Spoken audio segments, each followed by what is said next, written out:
voilà, nous savons que la République démocratique du Congo va extrêmement mal. Et de l'autre côté, Félix tient mordicus au changement de la Constitution.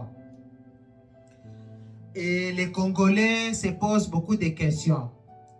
Certains estiment que Félix voudrait changer la Constitution pour s'éterniser au pouvoir, puisqu'il a la nostalgie du MPR parti-État.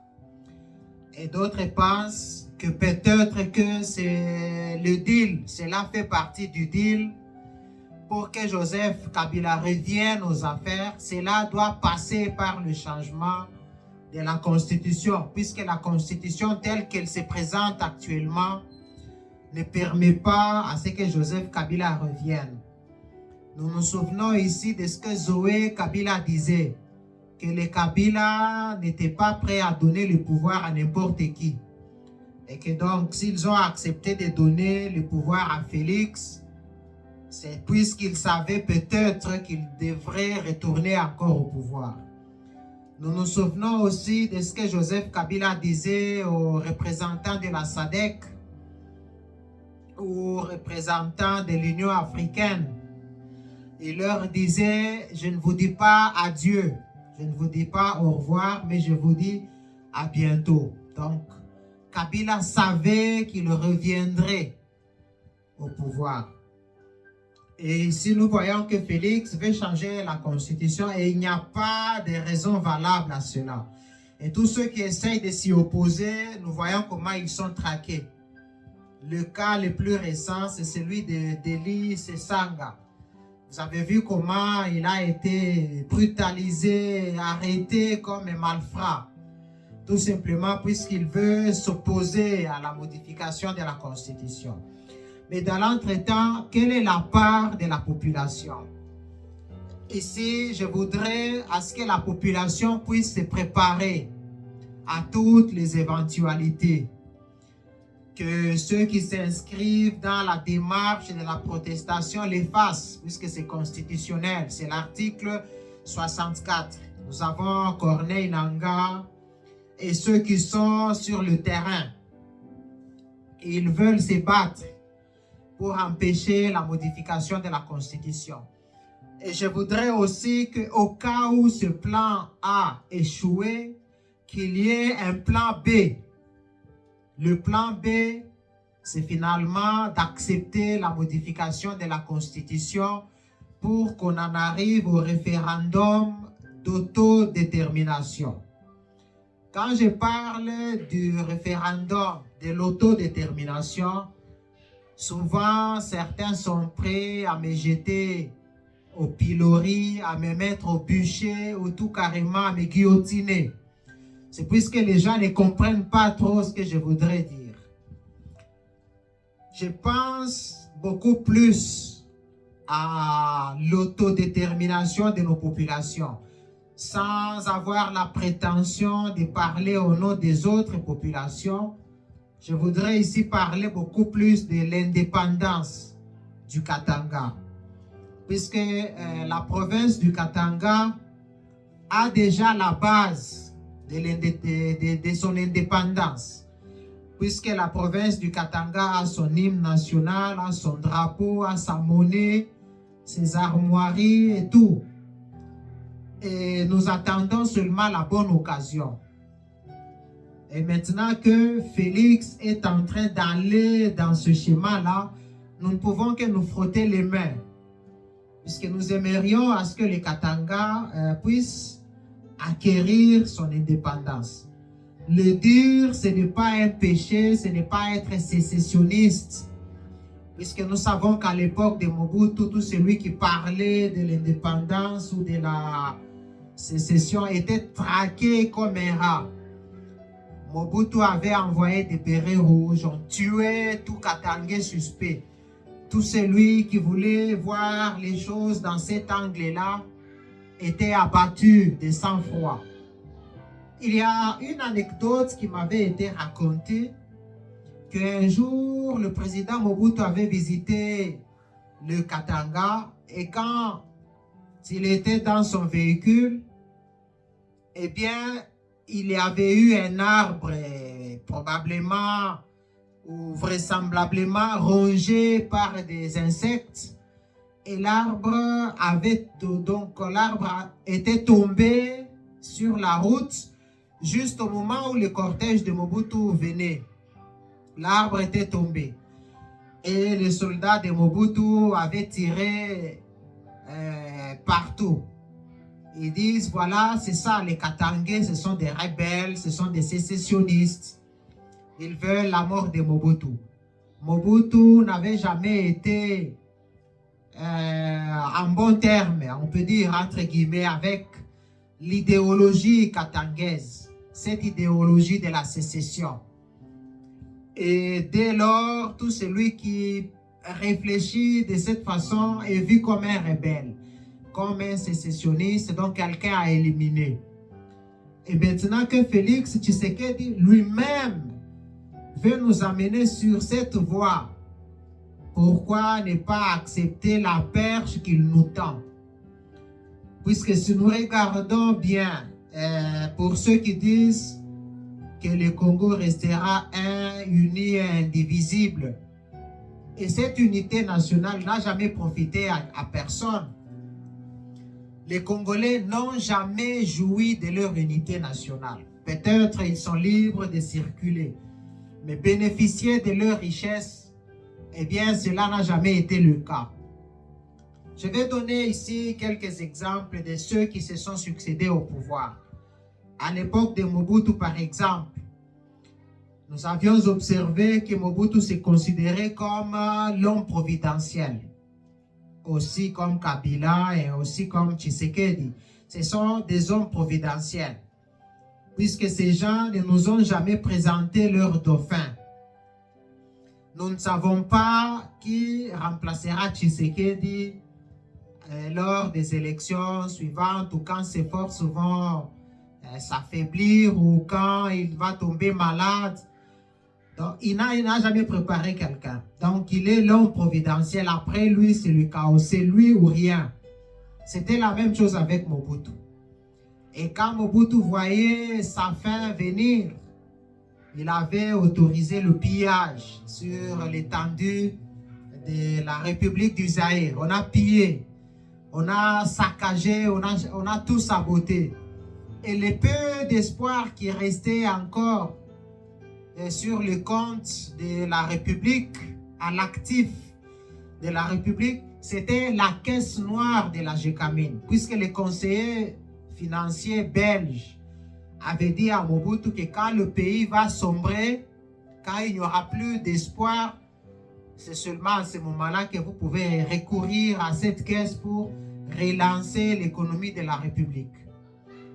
Mais nous avons vu Mobutu, après la chute du mur de Berlin, il a prononcé le discours, il a pleuré, il était triste. Il a autorisé d'abord le pillage. Les gens ont pillé les particuliers, les magasins, les sociétés, tout était pillé, c'était le saccage. Donc, le pays était saccagé, le sabotage général. Après, quand il s'est attaqué à la caisse noire de la Gécamine, nous avons vu que le PDG de cette époque, le fameux Moulendambo, il a acheté un avion à Mobutu. Ce n'est pas un secret, tout le monde avait vu le Chabert qui passait. C'était un bien personnel, un cadeau donné à Mobutu alors que le pays était en train de descendre aux enfers. Après, Moulendambo a corrompu les travailleurs avec des vélos et d'autres, les cadres avec des véhicules. Et nous avons vu que Kyungwa Kumwanza est arrivé comme gouverneur. Il a autorisé l'opération Mitraille. Donc, il faut tout prendre. Et le pays a connu pratiquement sa mort. Le pays vivait, la République démocratique du Congo commençait à vivre sous alimentation, sous perfusion alimentaire, allais-je dire. Donc, vous voyez qu'après Mobutu, eh bien, il fallait que ça soit le chaos. C'est moi ou rien. Après moi, plus rien ne sera comme avant. Donc, c'était comme ça. Et quand Mobutu a laissé le chaos, donc le pays par terre. Laurent Désiré Kabila arrive. Il veut remettre le pays sur le rail. Il essaye de redéfinir les contrats, les priorités. Les ennemis du Congo avec les Congolais des services. Les Congolais qui ne sont pas du tout patriotes. Ils sont allés dans des rébellions équipés par les ennemis de la République pour combattre ces dignes fils du pays. Et vous savez comment il a fini. Il a été assassiné. Et ces mêmes personnes nous ont imposé Joseph Kabila, puisqu'on savait que c'était un jeune sans expérience, un jeune qui n'avait pas beaucoup étudié, qui était facile à manipuler. On les place là-bas. Et Joseph Kabila a fait beaucoup de bêtises. Vous vous souvenez des Panama Papers, dont les membres de la famille de Joseph étaient cités dans des dossiers noirs. Donc, on a cité sa sœur jumelle, son petit frère, sa famille. C'est les gens de son entourage. Ils ont déjà caché l'argent dans des Panama Papers, beaucoup de choses. Et très récemment, pour donner à Félix Tshisekedi la tête de Kabila, ils ont sorti des documents sur ce qu'on a appelé Congo Hold Up. Là, on a montré clairement autour de 138 millions de détournements effectués par Kabila et son entourage. Donc, plus particulièrement par Kabila lui-même. Il y avait des rapports qui montraient que le Congo perdait autour de 15 milliards chaque année à l'époque de Joseph Kabila. Même ceux qui réclament le retour de Kabila, eh bien, que les Congolais ne soient pas amnésiques, qu'on n'oublie pas vite tous les mal. Et vous vous souvenez aussi que Monseigneur, le cardinal Mosengo avait dit que les médiocres dégagent, puisqu'on savait que Kabila n'était pas très bien. Et vous savez aussi ce que Ekofo, l'évêque Ekofo, disait aussi lors de son serment. Il avait vraiment dit clairement tous les mal qu'on observait, que tout le monde voyait, que personne n'osait dire à haute voix par crainte. Et actuellement, nous voyons ce que Félix Tshisekedi est en train de faire. C'est pire qu'à l'époque de Mobutu, c'est pire qu'à l'époque de Joseph Kabila. Puisqu'avec Félix, c'est le sabotage total. Que les gens parlent ou pas, lui, il s'en fout. Il est là et il ne veut pas négocier, il ne veut pas entendre un autre son des cloches. Il veut en plus de cela changer la constitution pour rester là-bas ou pour permettre à Kabila de revenir. Pour Félix, on ne cessera de déplorer ou de décrier plusieurs forfaitures. Il a effectué beaucoup de voyages. J'ai même fait une petite liste ici, puisque pour lui, c'est beaucoup de choses. Des voyages intempestifs, inutiles, des promesses mensongères ou carrément des mensonges. Il a volé le RAM. Il a invité des armées étrangères. On nous dit qu'au cours du mandat de Félix, la dette de l'État est passée de 3 milliards à 10 milliards. Donc vous comprenez qu'avec Félix, c'est finalement la descente aux enfers. C'est donc le chaos. Le Congo a atteint son chaos. Il a fait adhérer la République démocratique du Congo à l'EAC. Donc le Congo est devenu un pays public. Tous les voisins peuvent venir se servir. Il y a des groupes armés qui ont été ressuscités. Félix avait invité les M23 à Kinshasa. Donc avec Félix, c'est le chaos et c'est difficile de discuter avec lui. Tout celui qui veut discuter avec lui est renvoyé comme un malfrat, comme un malfaiteur. Et Félix, on peut dire qu'avec lui, la balkanisation a déjà été faite. Puisqu'il y a des territoires congolais où on utilise la monnaie étrangère, la monnaie rwandaise, ougandaise, où c'est finalement les Ougandais qui décident s'ils doivent construire des routes ou pas. Et ils construisent des routes pour transporter nos minerais vers leur pays. Et puis, quand Félix veut changer la constitution, c'est puisqu'il se sent le seul maître à bord, il n'y a personne qui lui oppose le contraire. Il n'y a personne qui s'oppose. Il a déjà compris qu'il est devenu le tout-puissant, il est le plus fort. C'est pourquoi nous devrions penser au plan B. Si l'article 64 échoue, puisque nous voyons qu'il est en train d'échouer et il a toujours échoué depuis des décennies, tous ceux qui descendent sur la rue ont toujours été dispersés. Et le plan B, c'est que nous allions vers l'autodétermination, que les Congolais n'aient pas peur. Nous savons que chaque naissance a toujours été accompagnée de douleurs d'enfantement. Les Congolais se sont déjà habitués à la misère. Ils regardent dans la même direction. Ils ne veulent pas entendre notre son de cloche. Les Congolais sont comme dans une mythe de la caverne, dans une certaine cave. Ils regardent dans la même direction. Ils militent pour l'unité nationale. Une unité nationale qui n'a jamais profité à personne.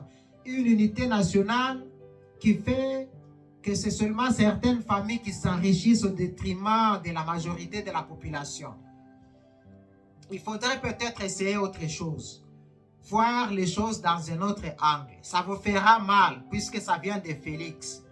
Mais peut-être que ça sera bénéfique pour les Congolais.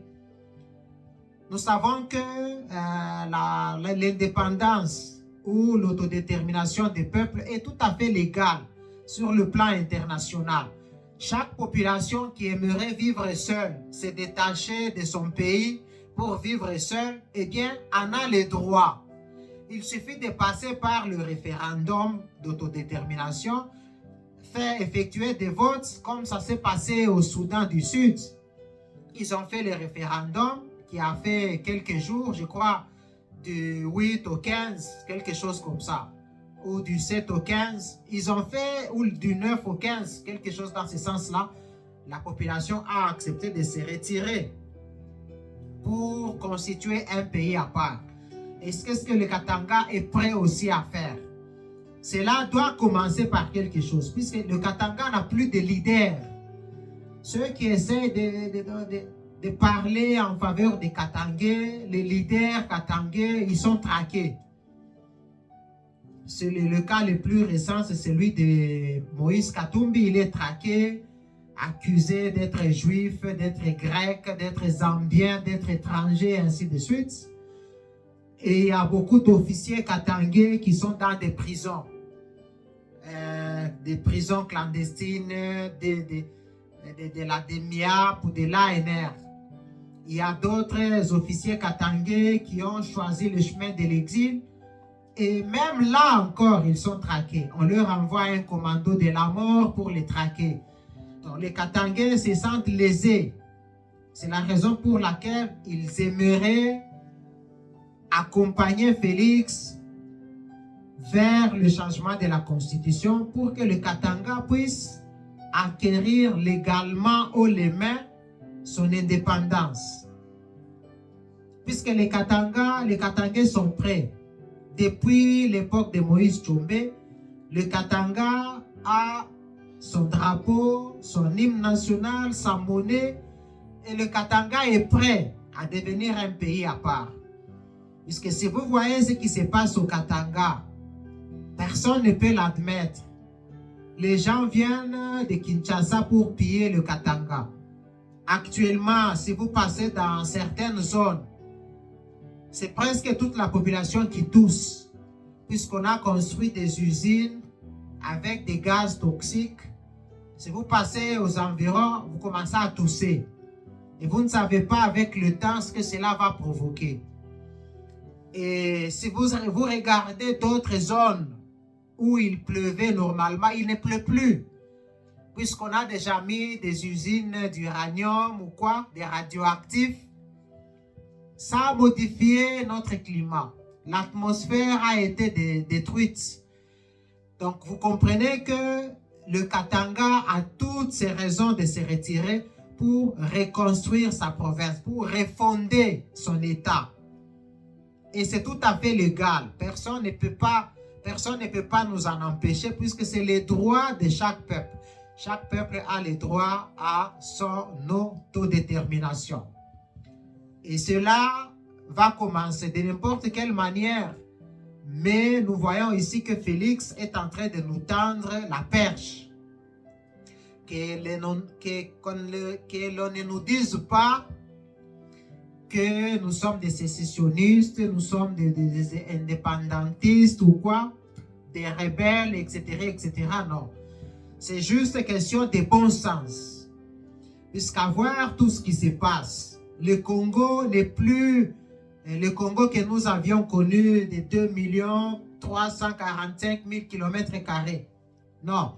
Actuellement, le Rwanda a déjà pris une portion, le Burundi une portion, l'Ouganda une portion, l'Angola est en train de prendre sa partie, le Soudan du Sud aussi. Donc, le Congo est déjà défiguré, dénaturalisé. Donc, on peut dénaturer. Et puisque les choses vont très mal, la balkanisation est déjà là, qu'on le veuille ou pas. Et nous, les Katangais, nous voulions essayer de prendre notre indépendance en toute légalité, sans recourir aux armes, mais nous n'avons que la loi internationale qui nous protège. Et nous allons nous y mettre, nous allons recueillir des signatures, il y aura des pétitions, et le Conseil des Nations Unies va nous accompagner puisque c'est notre droit. C'est un droit légitime de chaque peuple. Ça s'est passé au Soudan du Sud, ça va se passer aussi chez nous. Et de cette façon, nous verrons comment reconstruire notre province. Nous disons à Félix qu'il continue et que donc le Katanga est prêt. Nous n'attendons que le feu vert, qu'il nous donne le feu vert pour que nous puissions aller dans cet angle-là de l'indépendance de notre province, le Grand Katanga. Voilà, merci beaucoup.